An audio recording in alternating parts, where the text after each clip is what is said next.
Hello and welcome to Season 2, Episode 1 of the BookBaby Spotlight podcast, your home for conversations with authors, illustrators, editors, and other industry insiders from the world of self-publishing. I'm Sam Saddam, and today I'm joined by Chad Hinson. Hey, Sam. How you doing? I'm good. Excited to be here? Yeah, man. Super excited.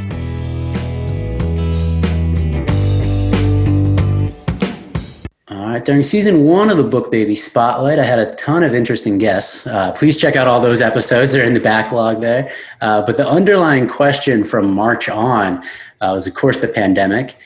From design turn times to Amazon deprioritizing books to the topics covered in the books themselves and indie bookstores trying to remain above water. So, Chad, what have you seen in the advertising space? I think that right now is the best time to publish a book. If you've been waiting to write that book, or you've had that book and didn't know exactly when would be the best time to put it out. Right now, the digital space for purchasing anything is so high that people will be most likely to buy your book in this day and age. Okay, and why do you think that? I mean, we're all at home, there's nothing else we can do. We can't go out. The typical bookstores aren't really open for you to sit down and enjoy a book. So most people that are avid book readers are searching online for the next read that's going to get them through the pandemic. Have you seen it change the way people are trying to advertise at all? I mean, people are putting a lot more money into their advertising, which is great. And, there's always as far as changes in advertising, the iOS thing that's going on. Go back to that. What's the iOS thing? What do you mean by that? Yeah, so pretty much what's happening is iOS, which is in control of like iPhones and all Mac products, they're putting a message in front of all of their users as soon as they open the phone that allows them to opt out to being tracked alongside the internet.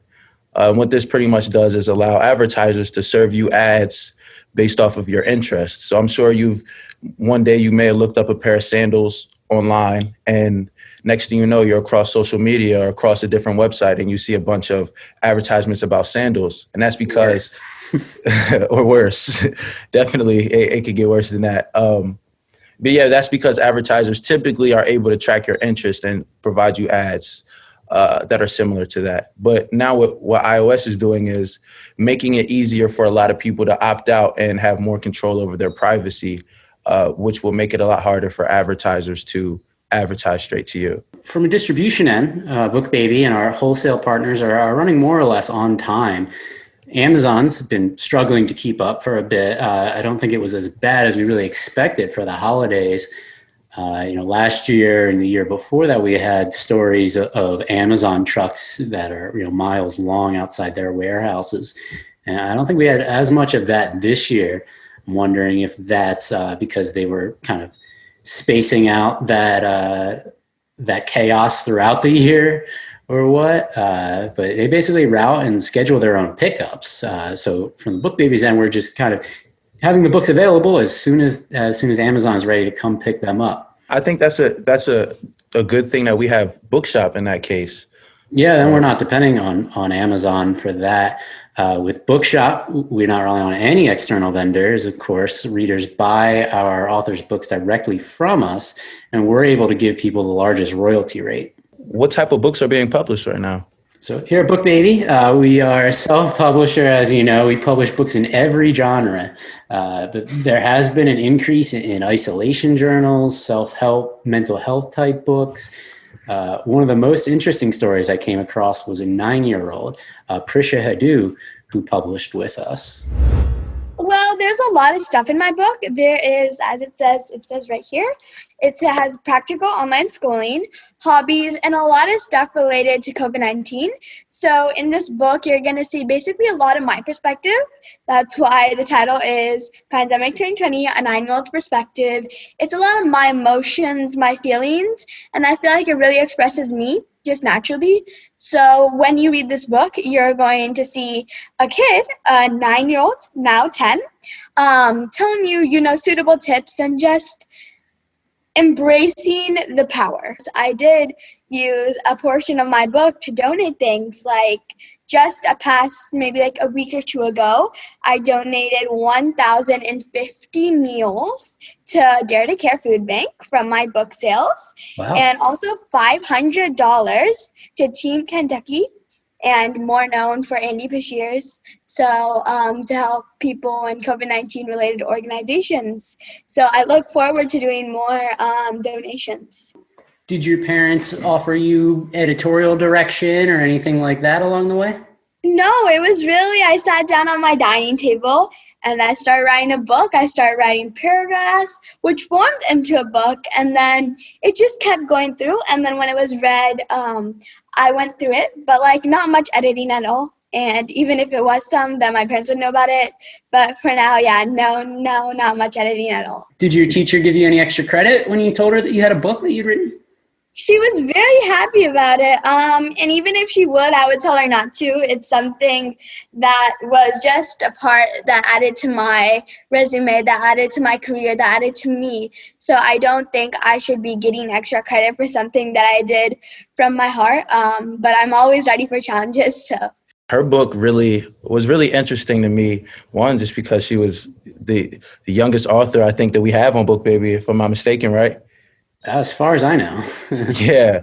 And just the way she was able to articulate how she, essentially just wrote about her life story during the pandemic, I thought was what was the major selling point in her book. It's like she's 9 years old and she's able to really, give you a 9-year-old perspective of what she's going through. Dude, she seemed more organized than most of the adults that we talk to on a regular basis. Yeah, so let me ask you, if Prisha, or more like their parents, were to purchase a Facebook ad from us, where would you start your targeting? Children's literature would be, the general area. So, yeah, I would start there. Children's literature and parents of kids anywhere from like 5 to 9 years old. I would assume that they will want, their child to experience the pandemic in a more articulate way, similar to how Prisha did. And so that would be my base targeting right there, parents who also enjoy children's literature. What about as far as further interests are outside of demographics? Yeah, I would have to look more into the exact perspective on the pandemic because, as you know, with Facebook, it's really hard to target coronavirus. That's a big no-no. But if we can target her interest and her specific perspective on the pandemic, I think that would be very effective. Right. I think with Facebook, they're trying to avoid having ads from people who aren't experts on the pandemic and on diseases in general, so that they're not liable for spreading any misinformation or fake news based on the books that they get submitted to them. It's very important, I think, and you just nailed it on the head, to write from not from your perspective of the pandemic and not from like a scientific perspective if you're not in science. And so that's why I think Prisha's book does so well. It's the fact that she's not just talking about the nuts and bolts of the pandemic. She's talking about her experience alongside of some of the other books that we also were able to look into specifically. We got another one going completely different direction. Another one we came across, and I should give proper credit out to Amanda on our CS team who brought this book to my attention. That was Henry Cox. His book was Deceit of the Soul.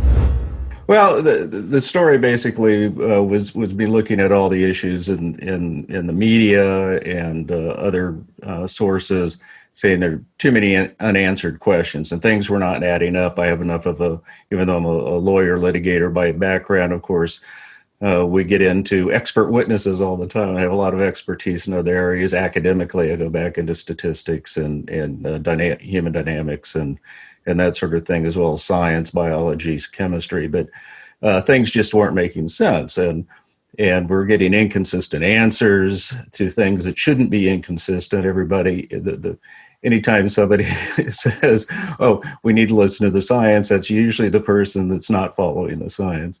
And so as I started looking into it, I said, well, there's a lot of stuff and it's really obvious why it's not being talked about, because too many people have too much invested in it, whether, politics, governments, and that sort of thing. And it's just like litigation as well. The case that you read is not all the underpinnings of the story and how the litigation got there. It's always what I call the story behind the story is the most intriguing. And so I said, well, let me start putting this information together and put it in a fictional form, one that doesn't upset people as much, but it's based upon a lot of factual information. And the Deceit of the Soul, I tried to develop characters that people could get into, and watch how people struggle with their existential existence of who they are, who they believe they are, why they are, and now they're confronted with realities, and they had to figure out what directions to go when there are no good choices. This was a very interesting book because, you know, in comparison to Prisha, who was writing about her experience during the pandemic, Henry Cox wrote a fiction novel similarly about the pandemic. And I thought it was great that he was able to write from the perspective of other people so well, while not really taking a hard stance on anything and not really going too leftist or too right wing. He kind of just thought about the people. And I wrote in my notes right here, write to your strengths. And his strength, he mentioned, is that he's a lawyer. He's very analytical. He studies people. And he really wrote to his strengths and was able to depict those different characters in his book. I thought that was great. So I thought the really interesting part of Henry's idea as far as creating the book started with a real idea, a real setting in Wuhan, and then kind of builds off from there what he imagines is happening.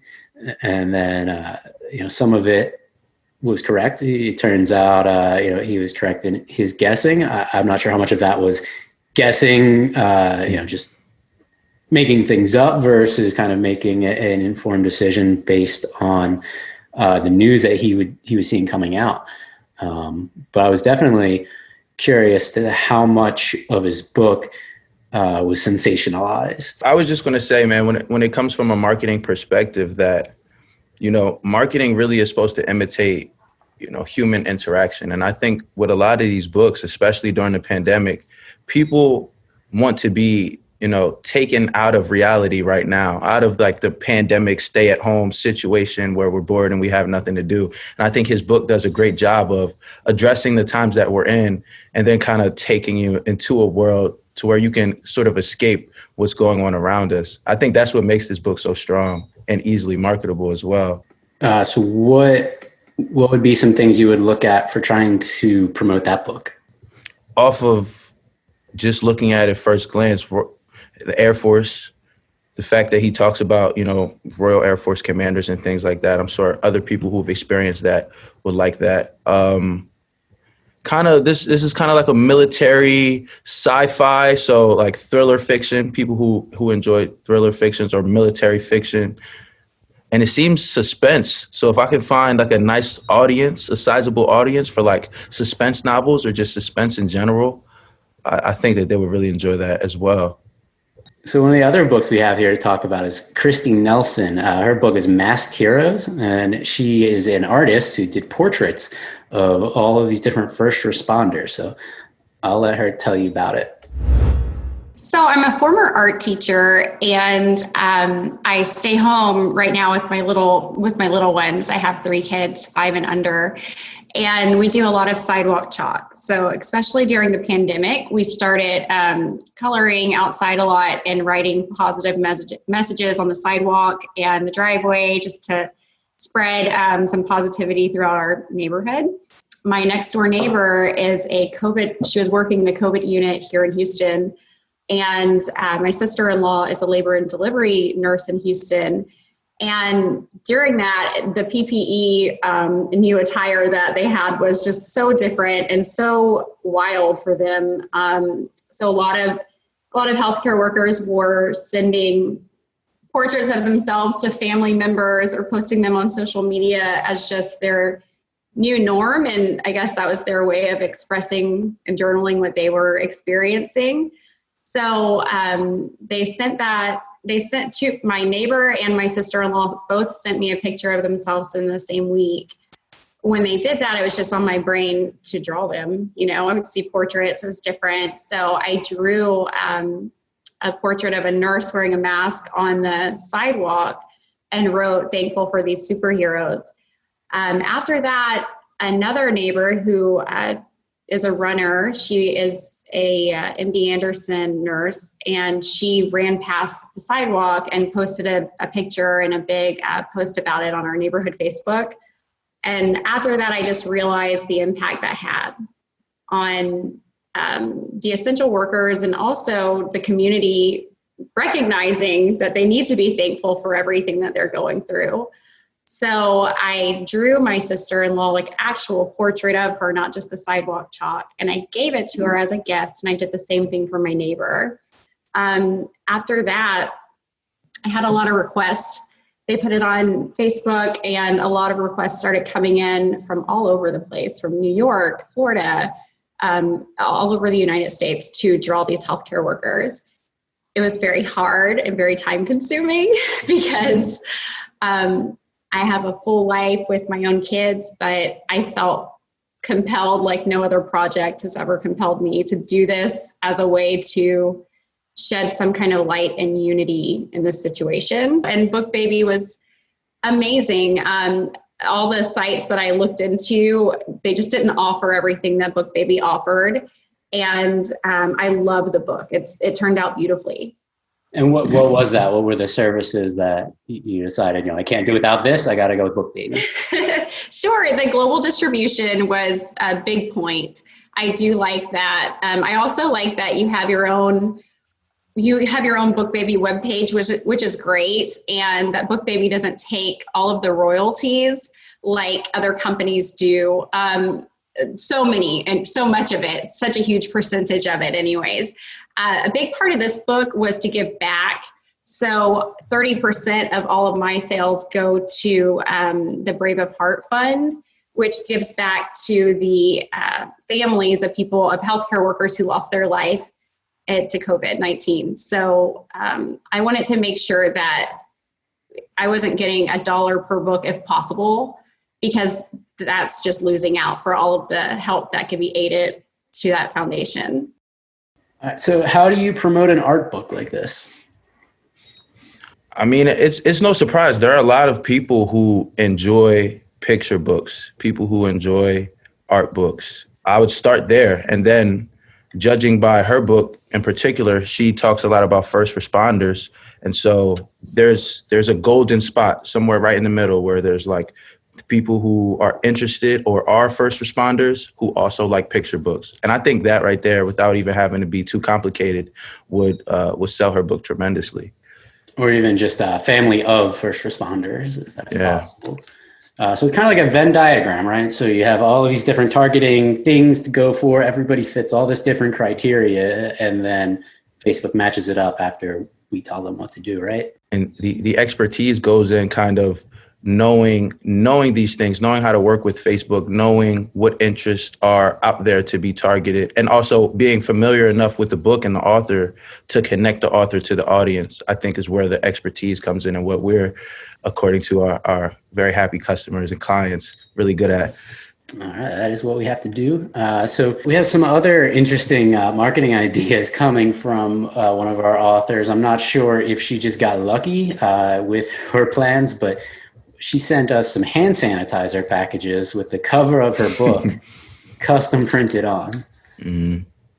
And I don't know how she did that. Right. That was fantastic, and kept me safe for the first few weeks of coronavirus here. Yeah, like you said, who knows if she got lucky or not, but that was amazing marketing. And I'm sure anybody who got that package went to go at least check out her book. So I'm sure it worked out for her. All right. You have any book recommendations for the audience today? Yeah, my little sister, she actually just gave me a book for Christmas. It's called Manage Your Day-to-Day, Build Your Routine, Find Your Focus, and Sharpen Your Creative Mind. It's by Scott Belsky. All right, using that to increase your productivity for BookBaby? No, definitely. Just going through all these emails and projects we're working on has definitely helped me stay productive. And I've got Kristen Eberhard's Becoming a Democracy, How We Can Fix the Electoral College, Gerrymandering, and Our Elections. And, regardless of a partisan alignment, she makes the case that fixing these institutional issues will help make government more representative and hopefully more functional. It's a laudable goal. Yeah. So definitely check that one out on Bookshop. But hey, this seems like a good place to call it. We'll be back soon with more of the BookBaby Spotlight podcast. Be sure to rate and subscribe and follow and like us on whatever platform you're on. Share a link with a friend. Surely you have someone in your life with a manuscript collecting dust in a desk drawer somewhere. Now, I want to thank all of our authors whose books can all be found on store.bookbaby.com. That's Prisha Hedu, Christy Nelson, and Henry Cox. Thank you all for your time.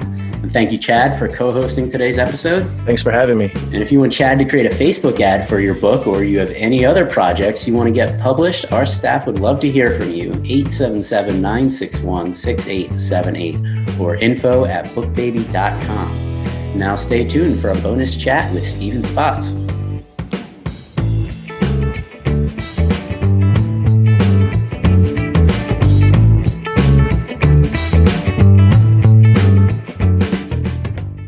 BookBaby president Stephen Spots mentioned to me in passing the other day that he was once at the inauguration of a different kind of president, the one in charge of the United States. And being that we're here recording in the week of Joe Biden's inauguration, I thought this was a story to be shared with everyone in a semi-regular segment we'll call Stephen's Stories. All right, so Stephen, you're on the grassy knoll in Dallas. What happens next? No, not quite then. I wasn't quite that old. But no, it was a different kind of grassy knoll in southern Oregon, as a matter of fact. And this is back to 1976, the year of our bicentennial. And I'll give my age away now, a 16-year-old with hopes of being a journalist. In fact, my viewers of this, who are probably my age and older, will understand I wanted to be Walter Cronkite and Howard Cosell jammed in together in one kind of hard-hitting journalist. So as Mr. Carter, Governor Carter at that time, I think former governor, he was campaigning. He said, I'm going to be a 50-state primary president-elect or president hopeful. And so he started campaigning. I thought, you know what? I see his campaign schedule is going to bring it to my dusty little hometown of Medford, Oregon. So I, the intrepid journalism person, the editor-in-chief of the Crater High School Comments, thought, by golly, I'm going to get a press accreditation. So sent off to the campaign a little background letter, who I am, love to be accredited to whatever events Mr. Carter's going to have in Medford. Well, it turns out that Mr. Carter was quite successful in his early primaries. So he didn't need to actually come out to my dusty little town and campaign. So I was given a Dear John letter saying, sorry, we really appreciate, your efforts, but I'm sorry, Mr. Carter's not going to be in Oregon. By the way, he lost the primary in Oregon. It went to that great esteemed statesman from Idaho, Frank Church. And Carter finished second, and Jerry Brown, the first one, he finished third. So I thought, okay, darn it, journalism opportunity lost. Completely forgot about it. Fast forward, Mr. Carter is elected. And lo and behold, in late December, I get an invitation. I get this beautiful envelope from the inaugural committee from Jimmy Carter. And I thought, what is this? Must be some, just thing. They're sending it out to 1 million people who ever contacted him. No, I opened it up. Here was the invitation. Here was tickets to many events. Here was tickets from my Congress people and my senator saying, please visit them. It's the whole 9 yards. So I had only a few days to decide, hey, do I want to take advantage of this? So again, being the mercenary journalist that I am, I immediately called my local newspaper and said, guess what I have? Would you sponsor me on a trip to Washington as your intrepid reporter? And they said yes. So for 2 weeks in Washington, D.C., I was the Medford Mail Tribune's exclusive inaugural reporter. Now, I didn't get a chance to interview anyone really of note. I just took lots of pictures. There was a lot less security in those days, but a lot more peanuts because, of course, Mr. Carter was the peanut farmer that we all know about. And it was a great event. I attended not some of the galas, but, some of the other events, went through the Capitol, met our senator, met our congressman. And it was just a great event for a young 16-year-old journalist at that time. I was writing reports back and sending them. God, I forgot how I even sent them back. It was even before a fax machine. So I suppose I put it in the mail and actually mailed it to them. So that was certainly my push to say, yeah, you know what? I love journalism. I love writing.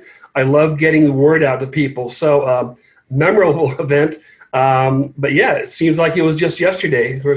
Tomorrow, with Mr. Biden assuming it, we all pray for unity in this nation. It was a different time back in 1977, which is when the inauguration was.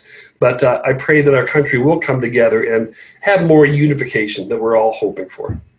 So is that the largest audience to ever witness an inauguration period, both in person and across the globe? It was really cold, and he did walk the length of Pennsylvania Avenue. You know what? Back in those days, I don't think they were counting just as much as they seem to be now. But yeah, there were a lot of people, that's for sure. I mean, it was kind of billed as the people's inauguration. So I think a ton of invites went out, and it was just a lot of fun. Met so many people. Some people who I still actually correspond with very, very, very seldomly now, but once in a while. So just a wonderful event. So if there are any young, intrepid writers out there who, perhaps not this inauguration, a little late for that, how about the next one? Don't hesitate to write and to reach out and see if you can be part of the progress and write about it. If not a book, at least for your local newspaper or your school paper, like I did. Any practice helps. Absolutely. And yeah, it was neat to see my name in bylines. And yes, I have a scrapbook. And yes, my mother was proud, and so was my father. So those were the important things back then. But no, it was just a tremendous experience. It just exposed me to, here were all these other reporters who I was kind of working, believe it or not, elbow to elbow with as we were, watching this kind of event and that kind of event. So it really, really was eye-opening to me, and it was a lot of fun too. All right, Stephen. Well, we will have to have you on for the next episode of Stephen's Stories. I have a few more to share, as you probably know. So most of them were able to be shared too.